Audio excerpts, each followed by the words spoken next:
That's a tough for you. Ladies first. Ladies first. Not your normal tennis match. More of a mismatch. It is your choice. I've received a professional, one of the world's best, playing a TV reporter who's a keen club player. And we're playing a new form of the game that's come to the UK for the first time. Faster, shorter. This is tennis in a hurry.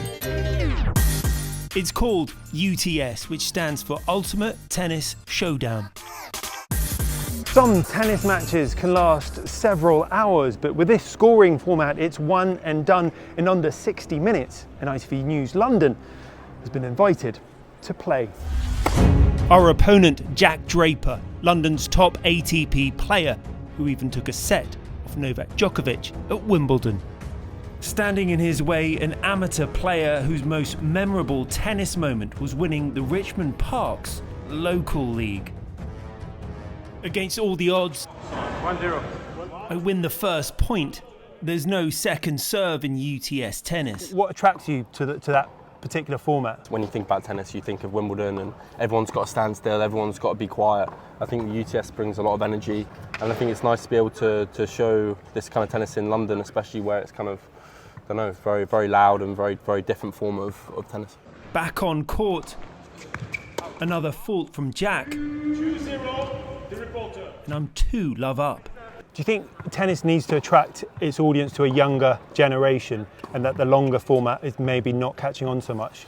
Yeah, I mean, I think there's certain traditions around tennis where it's obviously very important that you have those still in place, like your 5 sets, and there's obviously many different traditions that are important. But I suppose now, if we're looking at the younger generation, we're competing with your Xbox, your Fortnite, your all these things which are really fun to play, and so it's important that kids know that it's not all about the long points and the long whatever. You know, it's about having fun and doing what you want to do, and I think this form of tennis is a great way of showing that.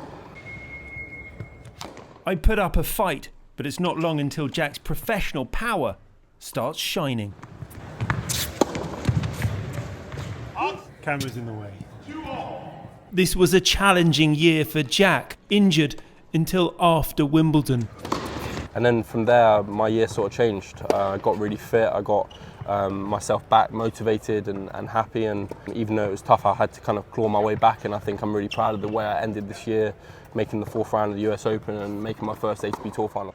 This event founded by Patrick Mouratoglou, who used to coach Serena Williams and is a fan of Jack Draper. He has a big game, like big serve, big forehand, very a lot of power. So he's one of the prospects, potential Grand Slam winners in the future. There is a group that is ahead of him. I'm talking about the young guys, Holger, Alcaraz and Sinner.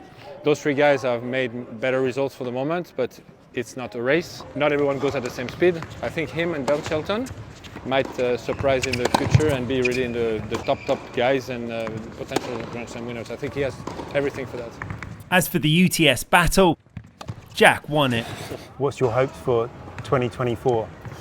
Well, I think my dreams in 2023 have come true. Actually beating you on this court has obviously helped a lot.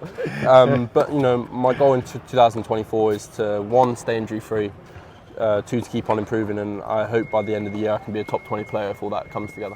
There was always going to be just one winner, I'm dead. and that was tennis. Rags Martel, ITV News, at the Excel Centre. And you had a top coach in your corner, still couldn't win.